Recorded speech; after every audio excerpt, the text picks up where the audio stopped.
अस्सलाम वालेकुम। कैसे हैं आप सब?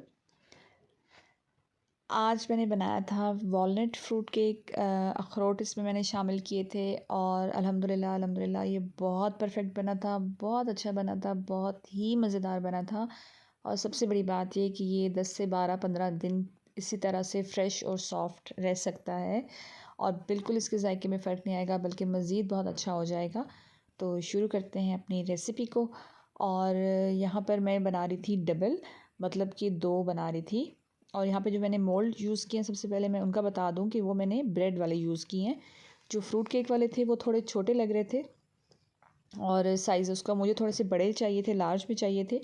तो इस वजह से मैंने जो मोल्ड यूज़ किए थे वो फ्रूट केक वाले नहीं, ब्रेड वाले यूज़ किए थे। और यहाँ पर डबल रेसिपी है ये। आप इसको बना के सिंगल भी कर सकते हैं बनाने के लिए जब भी करें। तो 8 अंडे मैंने यहाँ पे इस्तेमाल किए हैं एक रेसिपी में, यानी कि एक केक के लिए 4 यूज़ होंगे। और यहाँ पर वनीला एसेंस है मेरे पास। वो थोड़े से, मतलब एक रेसिपी में 2 ड्रॉप्स डालेंगे, तो यहाँ पर 4 से 5 कतरे। मैदा हमारे पास यहाँ पर था 2 कप के करीब, क्योंकि ये डबल रेसिपी है तो मैं वही बता रही हूँ। 2 कप के करीब पिसी हुई चीनी थी, शुगर आइसिंग शुगर थी, दानेदार चीनी नहीं, पिसी हुई चीनी 2 कप थी। और कुकिंग ऑयल जो था वो एक रेसिपी में आधा कप डाला था, तो यहाँ पर 1 कप के बराबर इस्तेमाल हुआ। और ये मोल्ड मेरे पास थे 2। इनको मैंने अच्छी तरह से ऑयल लगाकर बटर पेपर लगा दिया था इसको पहले से ही। और पतीला जो था वो हमने प्री हीट होने के लिए रख दिया था पहले ही, ताकि वो बहुत अच्छे से गर्म हो सके। और अवन हो या पतीले में बना रहे हो, पहले से गर्म होना ज़रूरी है। और जिस आंच पे हम लोगों ने बाद में बेकिंग करनी है, उसी आंच पे वो पहले से रख दें जब तक हम बाकी सेट करेंगे, तैयार करेंगे। और यहाँ पर मैंने अंडों के साथ ही हाफ़ टी स्पून के करीब वनीला एसेंस डाल दिया था बीच में पहले ही। इसका फ्लेवर बहुत अच्छा आता है, बहुत प्यारी खुशबू आती है इसकी। तो यहाँ पर जो मेरे साथ हुआ था, ये हुआ था कि जब मैं अंडे बीट करने लगी थी तो मुझे पता नहीं लगा था, और वो एकदम से बीटर ऑन था, स्विच ऑन किया तो वो इसी तरह से रखा हुआ था और एकदम से अंडे उछल के इससे बाहर। और ऑयल को भी बीटर की टांग लग गई और ऑयल भी थोड़ा सा गिर गया, और वो जो मैदे के बीच में वो नज़र आ रहा है येलो येलो सा, वो भी अंडे की जर्दी उछल के उसमें चली गई। लेकिन लेकिन अल्हम्दुलिल्लाह मैंने फ़ौरी तौर पे संभाल लिया था। लेकिन सबक हासिल हो गया कि आइंदा के लिए पहले बीटर को चेक करना है, फिर स्विच ऑन करना है। तो यहाँ पर पिसी हुई चीनी जो थी हमारे पास, वो हम लोगों ने 3 स्टेप्स में साथ साथ थोड़ी थोड़ी करके और 1 से 1.5 मिनट इसको बीट करना है। सिर्फ इससे ज़्यादा बीट नहीं करना है इसको। पहले थोड़ा सा बीट करके फिर उसमें चीनी डालनी है और फिर उसको 1 मिनट के लिए बीट करके 3 स्टेप्स में चीनी डाल के, और बस ये काफ़ी है। इतना ही काफ़ी है, इसको हम लोगों ने बीट करना है और इतना अच्छे से बीट करना है। थोड़ा सा मैंने स्पीड इसकी हाई की हुई थी ताकि ये जो है वो जल्दी से बीट हो जाए और अच्छे से बीट हो जाए, सारी चीनी जो है वो इसमें मिक्सअप हो जाए। तो यहाँ पर हो गई थी वो अच्छे से मिक्स। और इसके बाद भी जब चीनी डाल दी थी तो थोड़ा सा मैंने इसको तेज़ आंच पे नहीं, तेज़ स्पीड से। और ये देखें, इसके अंदर भी, ऑयल के अंदर भी थोड़ी सी जर्दी नज़र आ रही है, जो कि बीटर अचानक से ऑन हो के जो गन बना था तो उसके साथ साथ थोड़ा थोड़ा सा हर चीज़ में शामिल हो गया था। लेकिन मेजरमेंट मेरी पूरी थी। और जब भी केक बनाएं, या ख़ास तौर पे केक की बात कर रही हूँ, बाकी जो हम हांडी बनाते हैं या कुछ भी बनाते हैं उसमें अगर 19-20 का फ़र्क रह जाए तो फ़र्क नहीं पड़ता। कभी मिर्च मसाला तेज़ हो सकता है, कम हो सकता है, बाद में डाला जा सकता है, कोई ना कोई हल निकल आता है। लेकिन अगर हम बेकिंग कर रहे हों तो ये मैं सोचती थी पहले कि कुछ नहीं होता, थोड़ी चीज़ ज़्यादा करने के लिए थोड़ा सा ऐसे कर लें, थोड़ा सा ऐसे कर लें, थोड़ी सी चीज़ ज़्यादा ऐड कर लें, थोड़ा कम कर लें। और यहाँ पर ये देखिए, इसके साथ अभी भी वो येलो येलो लगा हुआ है, सफ़ेदी जो जर्दी जो थी। और मैदा हमने पहले भी छान के रखा हुआ था, इसको अब दोबारा से भी छानना ज़रूरी है।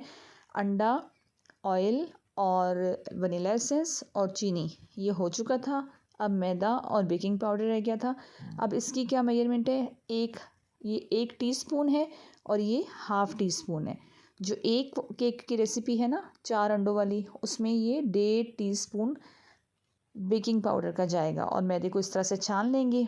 अब जो बाकी का रह गया है उसको दोबारा से इस तरह से डालेंगे ताकि ये जो है वो अच्छे से याद रह सके। इसमें कोई मेजरमेंट में कोई भी जो है वो मिस्टेक नहीं हो, कोई कमी नहीं रह जाए, या ज़्यादती भी नहीं हो और कमी भी ना हो। तो इसी तरह से 1.5 टीस्पून दोबारा से शामिल करेंगे ताकि 2 स्पंज बनाने हैं, 2 हम लोगों ने टी केक बनाने हैं, तो दोनों के लिए बराबर चीज़ें हों।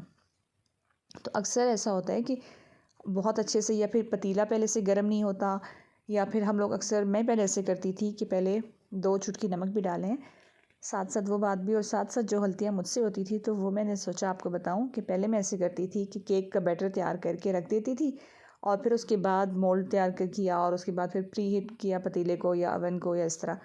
तो वो फिर इतने अच्छे से राइज़ नहीं होता था, इतने अच्छा से फूलता नहीं था, नरम इतना नहीं होता था। तो इसलिए केक का ये बैटर तैयार करने से सब पहले मोल्ड रेडी करने हैं, उससे उसके बाद फिर पतीले को प्रीहीट करना है या फिर अवन को। और ये जो अभी हम लोगों ने मैदा शामिल किया था, इस स्टेप को हाथ से करना है। फिर हम लोगों ने मिक्सर से मिक्स करके और फिर स्पैचुला से कट एंड फोल्ड वाले मेथड को इस हम लोगों ने यूज़ करना है इसमें। और बहुत ज़्यादा ओवर मिक्स भी नहीं करना, ये बात भी ज़हन में रखें कि हम कहें कि हम बहुत ज़्यादा मिक्स कर लें, 1.5 मिनट की बजाय हम अंडों को और ज़्यादा बीट कर लें, 4-5 मिनट कर लें, तो ऐसा नहीं होता, उससे भी केक हार्ड हो जाता है। और बस एक जो टाइम है और एक इस तरह से ऐसा होना चाहिए इस बैटर को, तो बस इससे ज़्यादा आगे नहीं जाना। तो ये बिल्कुल परफेक्ट रेसिपी है, बहुत अच्छी रेसिपी है, बहुत मज़े की थी। और ये जब भी कोई फ़र्स्ट टाइम भी बनाएगा तो इंशाल्लाह इंशाल्लाह उनका केक बिल्कुल परफेक्ट बनेगा और बहुत अच्छा बनेगा। आप अपनी मर्ज़ी से इसमें वो शामिल कर सकते हैं, वो जो लाल नीली पीली अशरफियाँ जिसको बोलते हैं मुरब्बा, वो भी शामिल कर सकते हैं। मुझे नहीं पसंद था तो मैं नहीं शामिल करती। मैं इसमें हमेशा अखरोट ही शामिल करती हूँ, जिसका फ्लेवर बहुत अच्छा लगता है और जिस हर बाइट में आए तो बहुत अच्छा लगता है। तो उसके मैंने छोटे छोटे से मोटे मोटे से पीस करके वो मैंने इसमें शामिल करके उसको हल्के से मिक्स कर दिया था बस। और ज़्यादा इसको मिक्स नहीं करना था, और बस मैं भी मिक्स कर चुकी थी।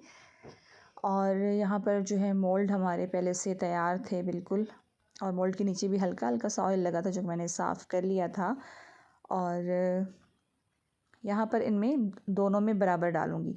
अब यहाँ पर ये हुआ कि मुझे थोड़ा थोड़ा अंदाज़ा था कि जब इनको मैं पतीले में रखूँगी तो इसको थोड़ा सा अनबैलेंस हो जाएगा, क्योंकि ये 2 थे और उसमें जो मैंने स्टैंड रखा था वो उस पे एक तो बहुत अच्छे से आ जाता है और 2 भी आ जाते हैं, लेकिन थोड़ा सा जो है वो बैलेंस ठीक नहीं था। तो मुझे पहले ही अंदाज़ा हो रहा था, ये लोग पता नहीं ग्लव्स कैसे यूज़ करते हैं, मुझसे तो ये सीधे तरीके से उतारा भी नहीं जा रहा था इससे, लेकिन हो गया। तो यहाँ पर मैंने इसमें रख दिया था पहले ही स्टैंड, और इसके समेत ही इसको अच्छी तरह से गर्म करना था। और यहाँ पे पहले मैंने इसको रखा ऐसे, तो नहीं भाई ये तो होने का से नहीं, ये तो नहीं सेट हो रहा था। फिर हमने इसकी सेटिंग की जल्दी जल्दी से कि इस तरह से करें।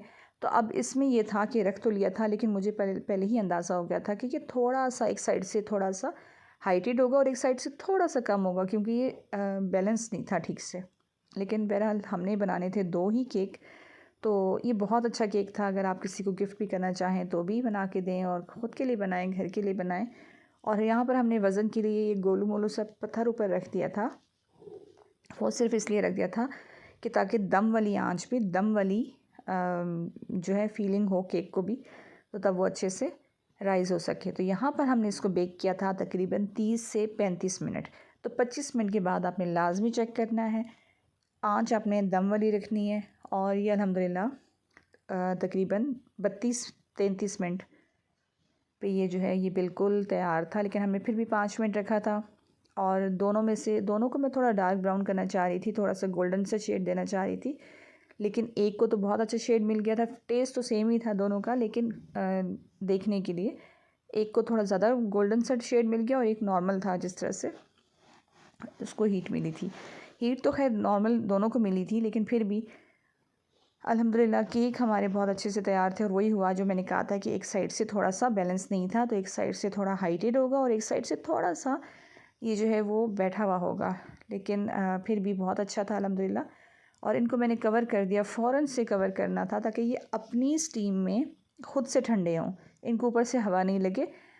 तो तकरीबन 15 से 20-25 मिनट ये पड़े रहे इसी तरह से, और उसके बाद जब मैंने देखा तो ये अच्छी तरह से ठंडे हो चुके थे। ज़रा सा छुरी की मदद से इनको साइड्स इनकी अलग करेंगे ताकि ये इजीली जो है वो अनमोल्ड हो जाए और केक हमारे जो है वो खाने के लिए तैयार हो जाए। तो वैसे अगर ये एक ही बनाएं, गोल केक भी बना सकते हैं, इसका आप मुख्तलिफ़ तरीक़ों से बादाम पिस्ता जो भी आप शामिल करना चाहें कर सकते हैं। और चाहे तो कोकोनट ऊपर स्प्रिंकल करके भी कर सकते हैं, जिस तरह से आपको पसंद हो उस तरह। लेकिन इसका टेस्ट बहुत अच्छा होता है। अब ये देखें कलर इसका अल्हम्दुलिल्लाह कितना प्यारा कलर आया था और बहुत ही सॉफ्ट, बहुत अच्छा केक बना था और परफेक्ट केक बना था, इसलिए कि इसकी मेजरमेंट परफेक्ट थी। और जब भी आप बनाएं तो बिल्कुल मेजरमेंट परफेक्ट करें, कभी भी कोई चीज़ कम या ज़्यादा नहीं करें, तो इंशाल्लाह ये परफेक्ट ही बनता है। और ये हो गया था तैयार, बहुत खुशबूदार, बहुत अच्छा सा केक तैयार हो गया था। और इसके स्लाइस कर लेंगे।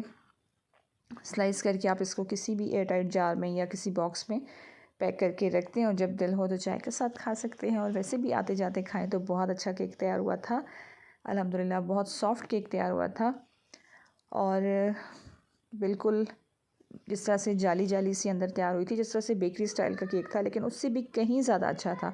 बेकरी वाला केक थोड़ा हैवी होता है, इसमें ऐसी कोई चीज़ हमने शामिल नहीं की थी, बटर भी नहीं था इसमें, और ऐसी कोई चीज़ नहीं थी कि जो बहुत ज़्यादा खाने में हैवी लगे। ये बहुत लाइट केक है, खाने में बहुत अच्छा लगता है।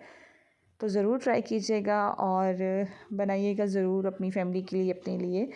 और उम्मीद है कि आपको ये रेसिपी अच्छी लगी होगी। अच्छी लगी तो लाइक शेयर कीजिएगा, ट्राई ज़रूर कीजिएगा। बहुत परफेक्ट रेसिपी थी, बहुत अच्छी थी अल्हम्दुलिल्लाह। और मैंने जितनी बार भी बनाया उतनी बार ही बहुत अच्छा बना और बहुत ज़बरदस्त सा लगा। और बच्चे भी बहुत शौक़ से खाते हैं और इसमें ऐसी कोई चीज़ नहीं थी कि जो कि सेहत के लिए अच्छी ना हो। बहुत अच्छा था अल्हम्दुलिल्लाह। अल्लाह हाफ़िज़।